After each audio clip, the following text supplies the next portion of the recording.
जय राम जी की। अॼु तारीख़ 11 जुलाई। स्वामी लीलाशाह वाणीअ में तव्हांजो स्वागत आहे। अॼु जो विषय आहे इल्म सां गॾु अमल।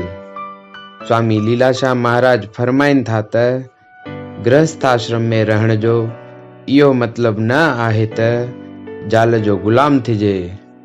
यजुर्वेद जे कठ उपनिषद में चयल आहे त जेको नर ऐं नारी पाण ते जाब्तो नथो रखे उहो भारी भुल थो करे, पंहिंजो बल बुद्धि ऐं तेज वञाए थो।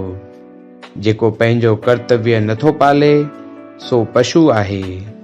लोकमान्य तिलक जिन फरमाइनि था, खणी केर 14 लोकनि जी विद्या पढ़ी विद्वान थिए पर धर्म अधर्म जी खेस जान न रहे त पोइ हू विद्वान छाजो लिखबो।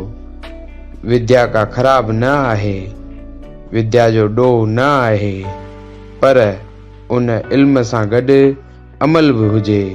जय राम जी की। मन जी दवा मन में ई आहे, सिर्फ़ मन जो अहंकार दूर करणो आहे। जय राम जी की।